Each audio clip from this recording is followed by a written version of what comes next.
Hi everyone, it's Anne Marie, and it is a beautiful Wednesday afternoon in Jacksonville, Florida. Let's see, it's about 5 minutes past 2, and I'm driving from one meeting to another. And I stopped to get a cup of coffee, and I just wanted to do this video. I decided, you know what?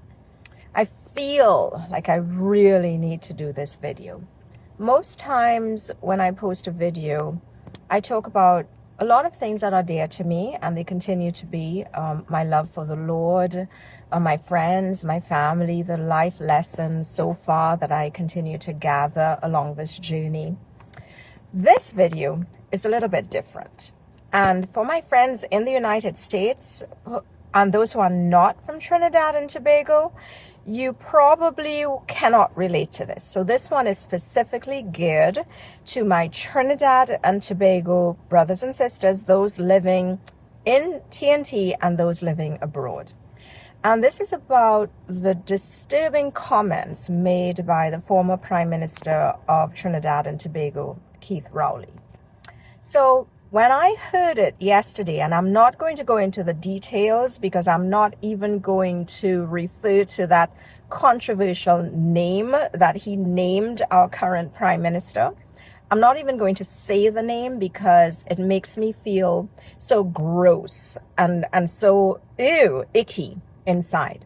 So just a little bit of background in case you're not from Trinidad and you're not aware of what's going on. The former Prime Minister of our country used a very derogatory name to call the current Prime Minister of our country by. He's a man and she's a woman. So I'm just sort of putting it into context in that regard. I seldom comment about the politics of Trinidad and Tobago because honestly I've been out of the country for so long, about 15 years, that I just feel like I am not at liberty to talk about some of the things that are happening because I'm not there. I'm not actually on the ground other than when I visit.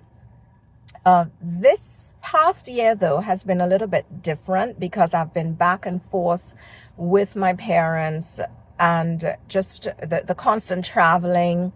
And I've been keeping in touch with my friends more, looking on with interest. And I've also had a renewed interest since Prime Minister Kamala Persad-Bissessar came into power, because I continue to talk about how much she has inspired me and how much hope I now feel for Trinidad and Tobago.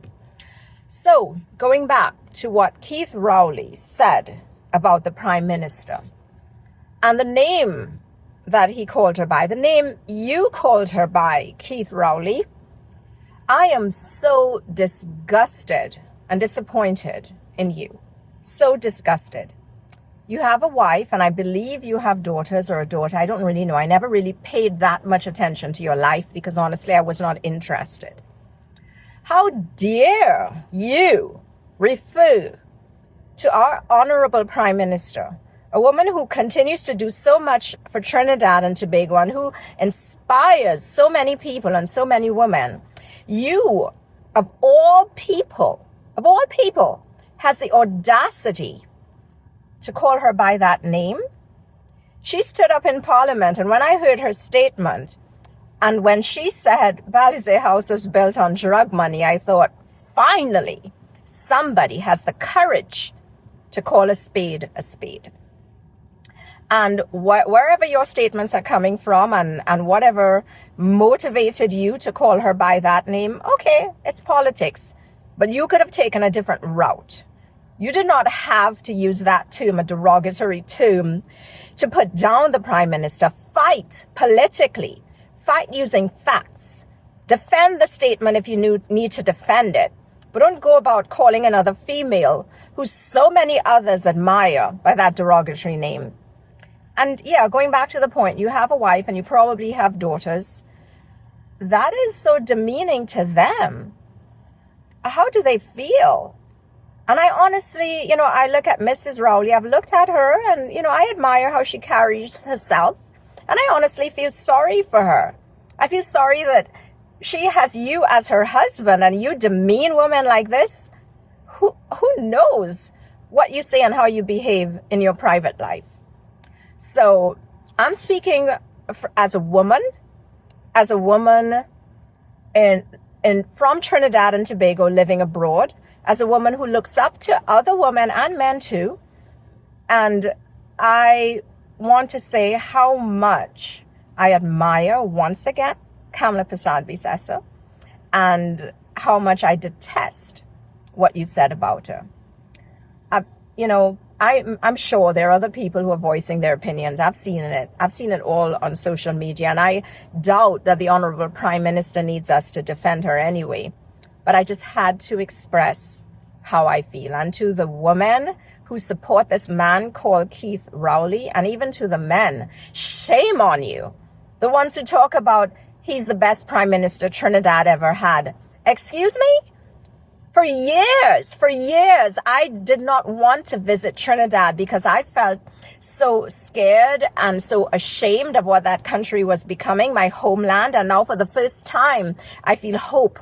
And I'm even thinking perhaps I will come back to Trinidad someday and live. And you still support this man, and you still say that Trinidad and Tobago benefited under his stewardship? Where have you been? What rock have you been living under? Now, I know politics is politics in Trinidad, and you're either UNC or you're either PNM, fine. But seriously, at some point, when are you going to wake up and smell the coffee? So, friends, I'm just going to leave that one right there. And I'm just going to hope that people wake up and they realize that it is not acceptable for men who are in high office or were in high office or who hold positions of power to behave like that. And I hope the ones who supported this man called Keith Rowley, that you realize what you've done and what you continue to do and how wrong it is for people like him to be elected to political office. So I'm going to end by saying thank you, Prime Minister Kamala Persad-Bissessar. Thank you for inspiring me.